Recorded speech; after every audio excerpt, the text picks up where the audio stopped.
नमस्कार दोस्तों, मैं Ram Prasad Verma, ज्ञानदायनी classes online.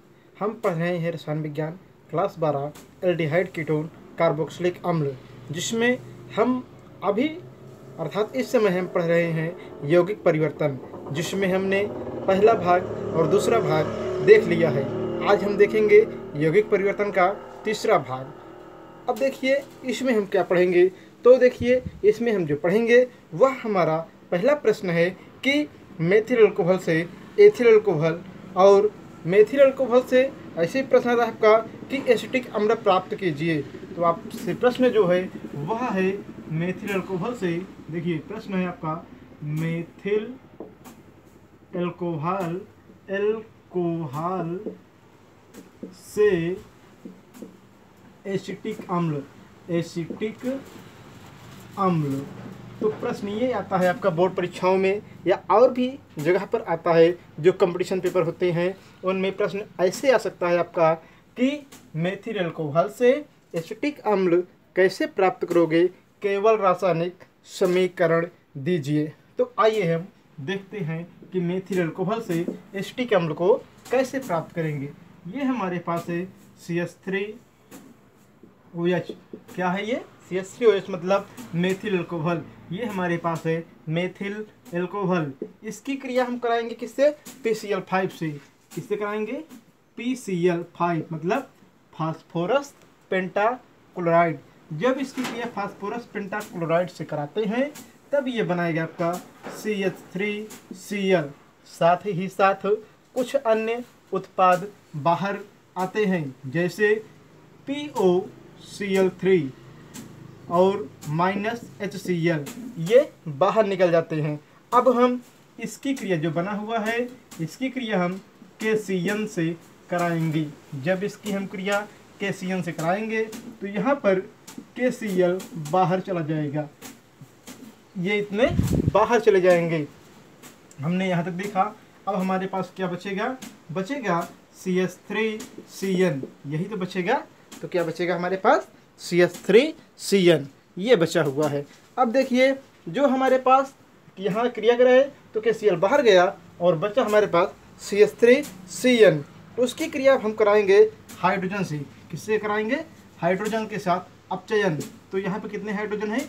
4 hydrogen लगेंगे और ये बनाएगा आपका CH3CH2NH2। इसका नाम है एथिल एमीन। क्या नाम है? Ethyl amine. ये बनेगा आपका। तो आप एथिल एमीन बन गया, लेकिन यहाँ पे क्या होगा?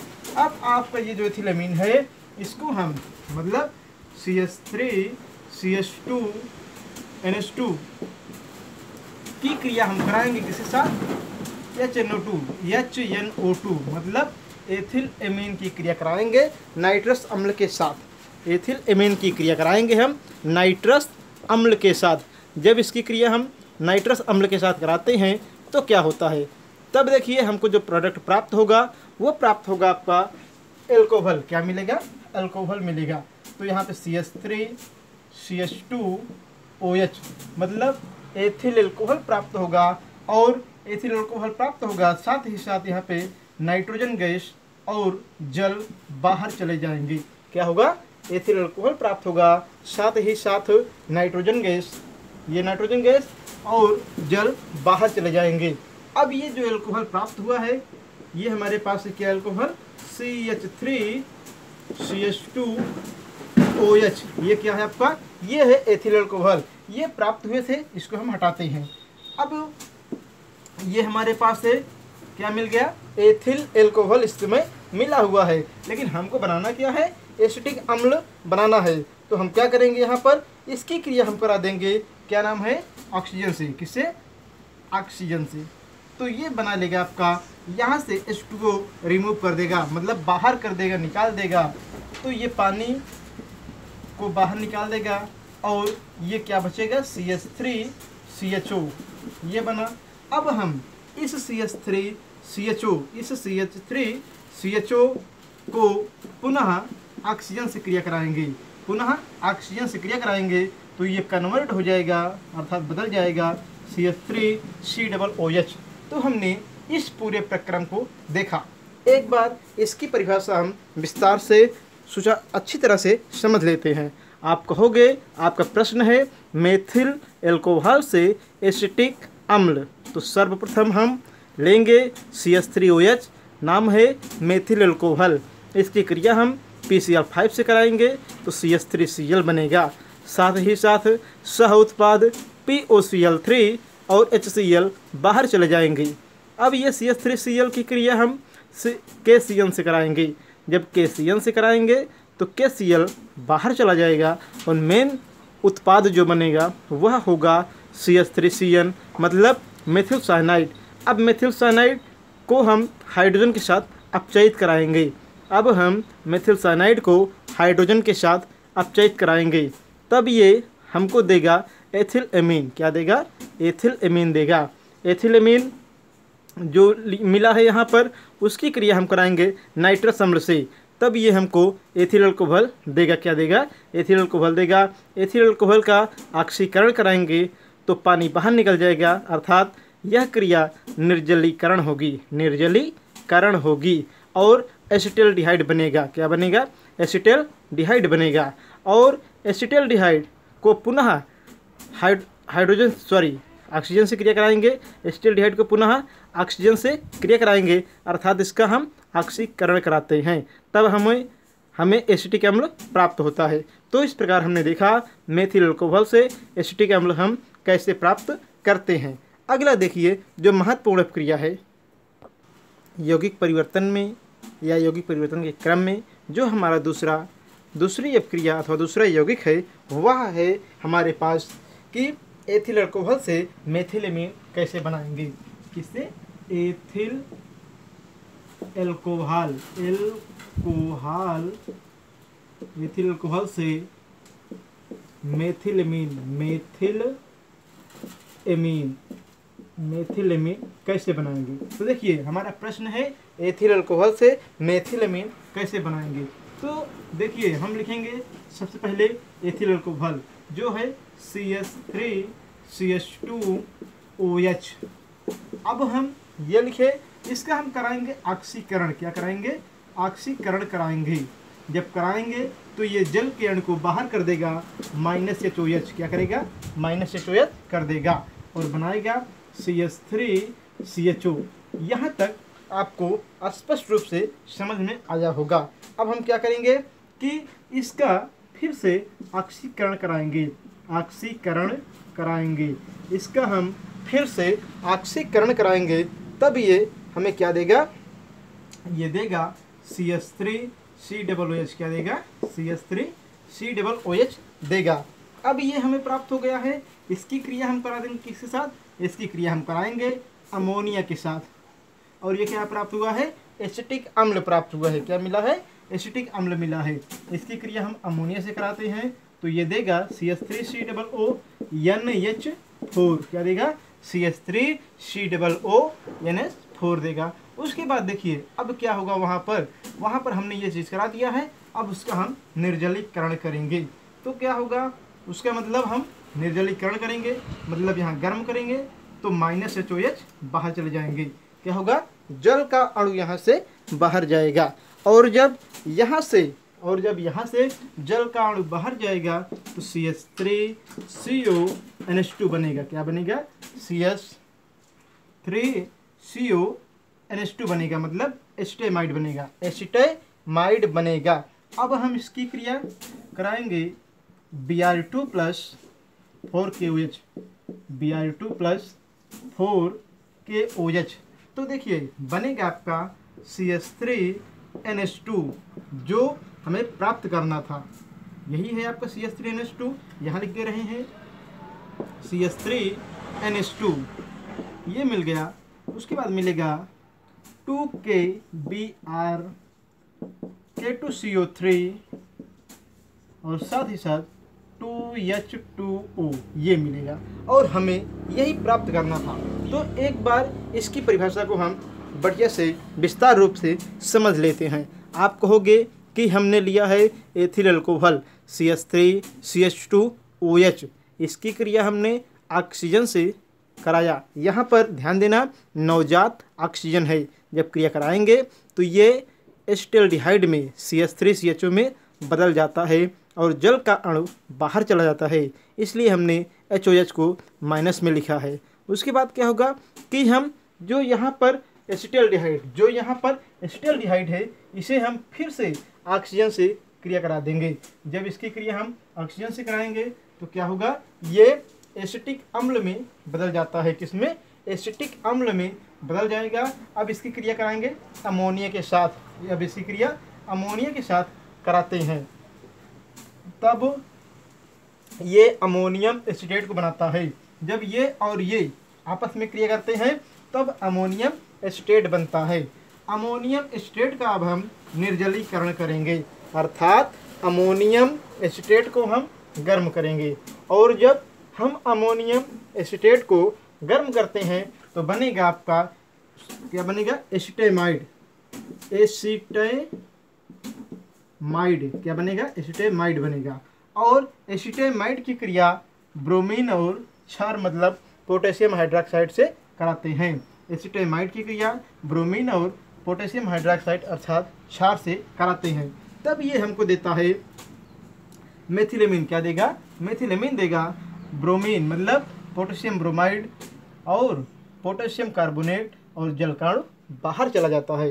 तो इस प्रकार जो हमारा प्रश्न है कि एथिल अल्कोहल से मेथिलेमिन प्राप्त करने का रासायनिक समीकरण दीजिए, तो हम इस प्रकार क्या करते हैं, एथिल अल्कोहल से मेथिलेमिन को प्राप्त करते हैं। अब आइए हम देखते हैं कि अगला महत्वपूर्ण रिएक्शन कौन सा है। इसी क्रम में हम अगला रिएक्शन देखते हैं। वो आइए हम समझते हैं कि वो रिएक्शन कौन है। तो वो रिएक्शन है आपका कि ये रिएक्शन है आपका यहाँ पर एथिलेमीन से मेथिलेमीन,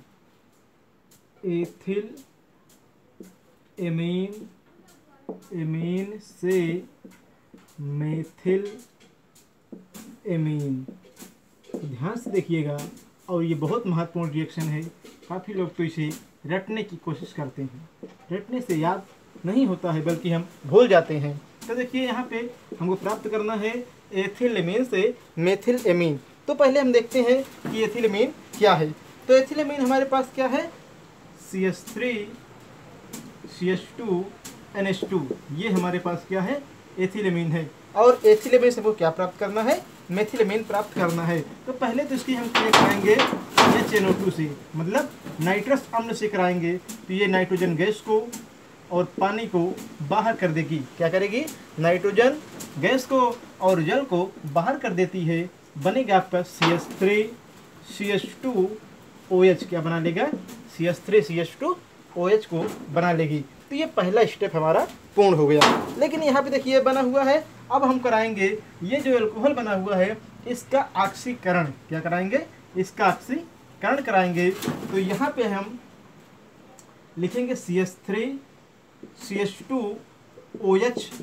अब ये ऑक्सीजन से क्रिया करेगा। अब ये बदलेगा किसमें, ये आपका यहाँ से पहले जल का अणु बाहर जाएगा। तो जब जल का अणु यहाँ से बाहर जाएगा, -HOH हो गया आपका, मतलब -HOH हो गया। अब ये क्या करेगा, ये CH3CHO में बदल जाता है। क्या होगा, CH3CHO में बदल जाता है। यहाँ तक हमने देखा। अब हम पुनः इसको हम ऑक्सीजन से क्रिया करा देंगे। इसको हम पुनः ऑक्सीजन से क्रिया करा देते हैं। तो ये CH3COOH में बदल जाएगा। क्या होगा, CH3COOH में बदल जाता है। इसकी क्रिया हम करा देंगे अमोनिया से। तो ये बदल देगा इसको CH3COONH4 में बदल देगा। क्या करेगा, CH3COONH4 में बदल देगा।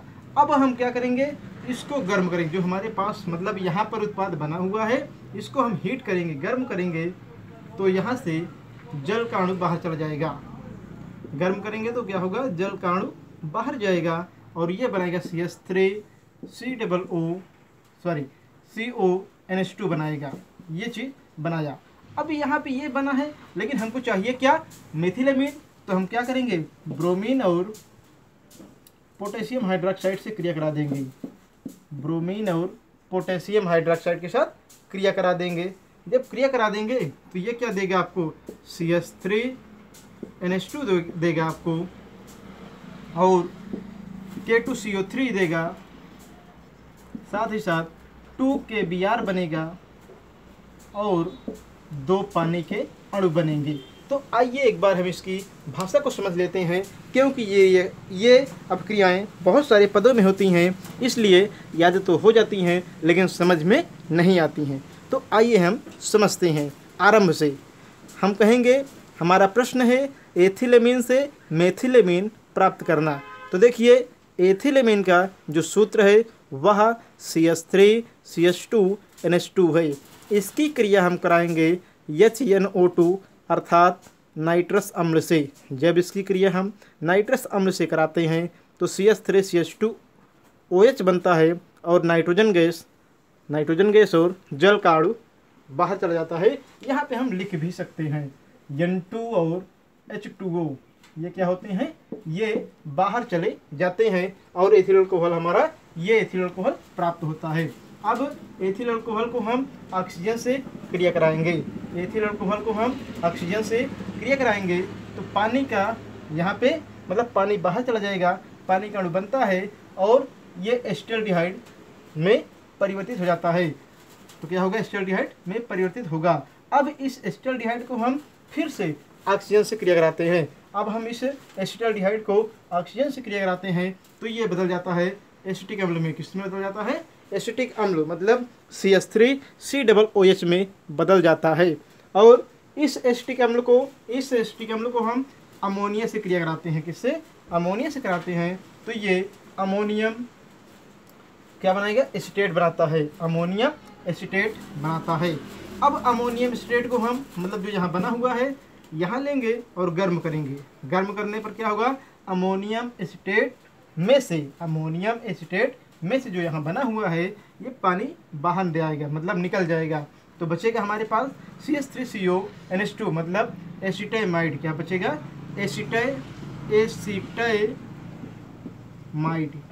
एसिटामाइड बचेगा। अब एसिटामाइड की क्रिया हम ब्रोमीन और पोटेशियम हाइड्रोक्साइड के साथ कराते हैं, अर्थात एसिटामाइड की क्रिया हम ब्रोमीन और क्षार से कराते हैं। जब कराएंगे क्रिया तो मिलेगा हमें मेथिलेमीन। क्या मिलेगा, मेथिलेमीन मिलेगा। और क्या मिलेगा, पोटेशियम कार्बोनेट मिलेगा, पोटेशियम ब्रोमाइड मिलेगा और जल का अणु बाहर जाएगा। तो इस प्रकार हम एथिलेमीन से मेथिलेमीन प्राप्त करते हैं। क्या करते हैं, इस प्रकार हम एथिलेमीन से मेथिलेमीन प्राप्त करते हैं। आइए हम देखते हैं अगला कौन महत्वपूर्ण रिएक्शन है। अगला जो महत्वपूर्ण रिएक्शन है वह है सल्फर से सल्फ्यूरिक अम्ल। क्या है, सल्फर से सल्फ्यूरिक अम्ल। तो आइए हम देखते हैं कि सल्फर से सल्फ्यूरिक अम्ल कैसे प्राप्त होता है। देखिए, ये हमारे पास है सल्फर, यह है ऑक्सीजन। जब हम सल्फर की क्रिया ऑक्सीजन से कराते हैं, ध्यान देना ऑक्सीजन के 2 अणु हैं, यहाँ पे कितने अणु हैं, 2 अणु हैं, क्रिया कराते हैं तो ये बनाता है आपका SO2। क्या बनाता है, SO2 को बनाता है। लेकिन ये SO2 को हम फिर से क्रिया कराते हैं O2 मतलब ऑक्सीजन से, तब ये बनाएगा 2SO3। क्या बनाता है, 2SO3 बना लेता है। ये हमने देखा। अब 2SO3 जो बना हुआ है उसे हम यहाँ पे लाएंगे। 2SO3 ये जो बना हुआ है उसे हमने लाए यहाँ पे। अब क्रिया कराएंगे हम पानी के 2 अणु से। क्या करेंगे, पानी के 2 अणु से क्रिया कराएंगे। जब पानी के 2 अणु से क्रिया कराएंगे तो ये क्या होगा, यहाँ पे O कितनी बार हो गया टोटल यहाँ पे O हो गया आपके पास 6, सॉरी यहाँ पे 1 अणु से कराएंगे तो यहाँ पे क्या होगा, HOS हम लिखेंगे। अब क्रिया कराएंगे यहाँ पर तो क्या बनेगा, H2S2O7 ये बनेगा। अब हम इसे क्या करेंगे, इसे हम पानी से, इसकी क्रिया हम पानी से फिर से कराएंगे। तो देखिए यहाँ पे आप चाहो तो लिख दो H2S2O7। अब HOS से इसकी क्रिया हम करा देंगे। तो जब इसकी क्रिया कराएंगे तो ये बनाएगा 2H2SO4। क्या बनाएगा, 2H2SO4 बनाएगा। हमने इस चीज़ को देखा। अब हम देखते हैं इसी में दूसरा जो भाग है नाइट्रोजन से नाइट्रोजन नाइट्रोजन से नाइट्रिक अम्ल। देखिए ये N2 और ये O2 हैं, ये बनाएंगे आपके 2NO। अब इस 2NO को हम O2 से क्रिया कराएंगे, ये बनाएगा 2NO2। यहाँ तक सबको समझ में आया होगा। अब आगे हम देखिए यहाँ पे क्या करेंगे, जो मेन काम है वहीं से हम बनाएंगे HNO3। क्या बनाएंगे? HNO3 मतलब नाइट्रिक अम्ल को बनाएंगे। तो ये देखिए यहाँ पे N2 दो बार, यहाँ पे O2 दो बार, ये बनाए 2NO बना लिया। फिर आपके पास क्या है, O2 जोड़ दिए तो हम ये क्या बन गया, 2NO2 बन गया। अब हमें बनाना है HNO3, तो देखिए यहाँ पे लिखेंगे हम 2NO2। अब इसकी क्रिया हम कराएंगे किसके साथ, जल के साथ। किससे कराएंगे, जल के साथ कराएंगे। तो ये बनाएगा आपका HNO3, साथ ही साथ HNO2 बनाएगा। तो यही हमारे पास समीकरण है।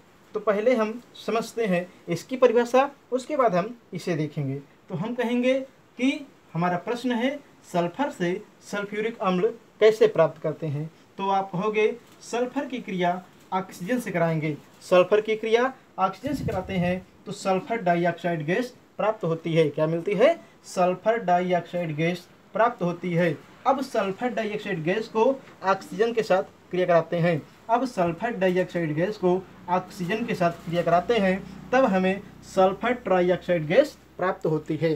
क्या प्राप्त होगी, तब हमें सल्फर ट्राइऑक्साइड गैस प्राप्त होती है।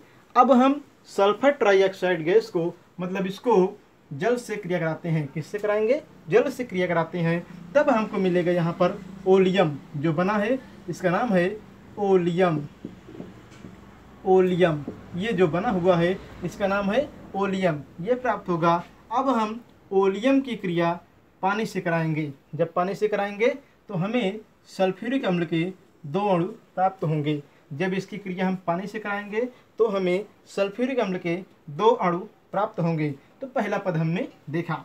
दूसरा आपके पास है, ये पहला था। दूसरा हमारे पास है नाइट्रोजन से नाइट्रिक अम्ल। क्या है, नाइट्रोजन से नाइट्रिक अम्ल। तो आप कहोगे ये नाइट्रोजन गैस है, ये ऑक्सीजन गैस है, दोनों गैसें आपस में संयुक्त हुई। दोनों गैसें आपस में संयुक्त हुई और बनाई क्या, नाइट्रस ऑक्साइड। क्या बनाई, नाइट्रस ऑक्साइड बनाई। और ये नाइट्रस ऑक्साइड की क्रिया हम फिर से ऑक्सीजन से कराई। नाइट्रस ऑक्साइड की क्रिया हम फिर से ऑक्सीजन से कराई। तो ये क्या बनाए, नाइट्रोजन डाइऑक्साइड को बनाया। क्या बनाए, नाइट्रोजन डाइऑक्साइड को बनाए। अब नाइट्रोजन डाइऑक्साइड को हम पानी से क्रिया कराएंगे। हम नाइट्रोजन डाइऑक्साइड को पानी से क्रिया कराएंगे, तब ये बनाएगा नाइट्रिक अम्ल। क्या बनाएगा, नाइट्रिक अम्ल। नाइट्रिक अम्ल। और HNO2, इसको तो हम बहुत देर से देख रहे हैं, इसका नाम है नाइट्रस अम्ल। क्या नाम है, नाइट्रस अम्ल। ये है आपका प्राप्त हुआ नाइट्रस अम्ल। तो इस समीकरण को हमने देखा और इसके बारे में समझा। आइए हम देखते हैं कि अगला महत्वपूर्ण समीकरण कौन सा है। यौगिक परिवर्तन के क्रम में जो अगली महत्वपूर्ण अभिक्रिया है या प्रश्न है वह है आपका कि एथिल एमीन से एसीटोन कैसे प्राप्त करोगे। तो एथिल एमीन से एसीटोन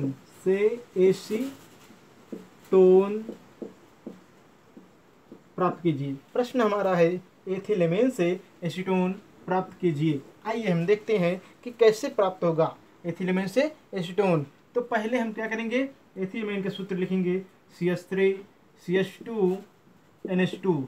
इसकी क्रिया हम कराएंगे नाइट्रस अम्ल HNO2 से कराएंगे। जब इसकी क्रिया हम इससे कराएंगे तो ये देगा, क्या देगा, ये नाइट्रोजन गैस को बाहर कर देगा, ये गैस है, और जल को बाहर कर देगा, जल को बाहर कर देगा। ये बनाएगा CH3 CH2OH। क्या बनाएगा, CH3 CH2OH। और इसका हम ऑक्सीकरण करेंगे। इसका हम ऑक्सीकरण करेंगे तो क्या होगा, ये बनाएगा CH3, यहाँ से क्या होगा, जल का अणु जाएगा तो ये बनाएगा आपका CH3CHO, ये बना लेगा। और पानी क्या होगा, यहाँ से जल का अणु बाहर चला जाएगा तो कर देंगे -HOH, ये हमने कर दिया। अब देखिए जब इतना हमने कर दिया, आगे देखिए क्या होगा। ये हमारे पास जो बना है ये है आपका एसिटाल्डिहाइड। इसकी क्रिया हम कराएंगे किसके साथ, ऑक्सीजन से। इसकी क्रिया हम कराएंगे ऑक्सीजन से। तो ये हमने करा दिया इसकी क्रिया ऑक्सीजन से, बना लिया CH3COOH बना लिया। क्या बना लिया, CH3COOH बना लिया। लेकिन यहाँ पे ध्यान देना, हाँ इसकी ये बना लिया, लेकिन इसके हम यहाँ पर 2 अणु लेंगे। कितने अणु लेंगे, 2 अणु। तो एक अणु और आ गए, ये हमने ले लिया। अब इसकी क्रिया हम करा देंगे किसके साथ, कैल्शियम हाइड्रोक्साइड से। किससे, कैल्शियम हाइड्रोक्साइड। ये क्या है, कैल्शियम हाइड्रोक्साइड है। हमने क्रिया कराया तो पानी का एक अणु यहाँ से निकल जाएगा और पानी का एक अणु यहाँ से निकल जाएगा। यहाँ तक हमने देख लिया। अब यहाँ तक देख लिया और यहाँ पे हम लिख देंगे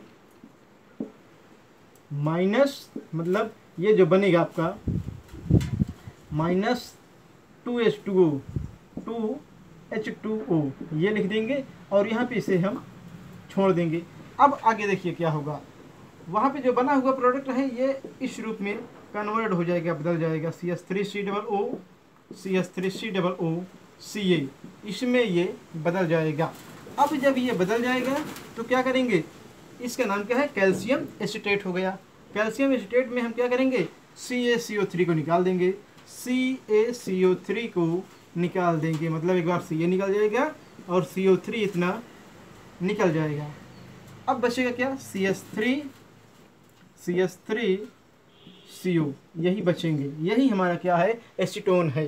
तो आइए हम एक बार इसे विस्तार से समझते हैं। ये हमारे पास है एथिलेमीन है, CH3CH2NH2। इसकी क्रिया हम कराएंगे नाइट्रस अम्ल अर्थात HNO2 से, तो बनाएगा ये CH3CHO CH2OH, मतलब एथिल अल्कोहल को बनाता है। एथिल अल्कोहल को हम यहाँ पे क्या करेंगे, एथिल अल्कोहल का ऑक्सीकरण करेंगे। एथिल अल्कोहल का ऑक्सीकरण करेंगे तब ये पानी बाहर निकाल देगा और बनाएगा एसिटाल्डिहाइड। क्या बनाएगा, एसिटाल्डिहाइड बनाएगा। और अब हम एसिटाल्डिहाइड का पुनः ऑक्सीकरण करेंगे। एसिटाल्डिहाइड का पुनः ऑक्सीकरण करेंगे तब क्या होगा कि ये बनाएगा आपका एसिटिक अम्ल। क्या बनाएगा, एसिटिक अम्ल ये बना लेगा। लेकिन ध्यान देना, एसिटिक अम्ल के 2 अणु को, मतलब यहाँ तो बना हमारा उत्पाद एसिटिक अम्ल बना, लेकिन यहाँ पे हमने एसिटिक अम्ल के 2 अणु को लिया और 2 अणु को कैल्शियम हाइड्रोक्साइड के साथ क्रिया करा दिया। 2 अणु को किसके लिए, हम एसिटिक अम्ल के 2 अणु को लिया और कैल्शियम हाइड्रोक्साइड के साथ क्रिया करा दिया। तब क्या हुआ, पानी के 2 अणु इस रूप में निकल गई। पानी का एक अणु यहाँ से, एक अणु यहाँ से निकल गया, तो ये पानी के 2 अणु इस रूप में चले गए और ये बना लिया आपका कैल्शियम एसीटेट। क्या बना लिया, कैल्शियम एसीटेट बना लिया। और उसके बाद यहाँ पर जब कैल्शियम एसीटेट को हमने गर्म किया, कैल्शियम एसीटेट को हमने गर्म किया, तब क्या हुआ, कैल्शियम कार्बोनेट बाहर चला गया। कैल्शियम कार्बोनेट बाहर चला गया और क्या बचा हमारे पास, एसीटोन। ये जो बना हुआ है इसी का नाम है एसीटोन। क्या है, एसीटोन। तो यही हमारा प्रश्न था कि एथिलेमीन से एसीटोन प्राप्त करने का रासायनिक समीकरण दीजिए। तो हमने इस चीज़ को समझा। तो दोस्तों, यौगिक परिवर्तन में आज यहीं तक, और इतना यदि आप तैयार कर लेंगे तो आपको परीक्षा में बहुत ही सहायता करेगा। तो दोस्तों नमस्कार, जय हिंद, जय भारत।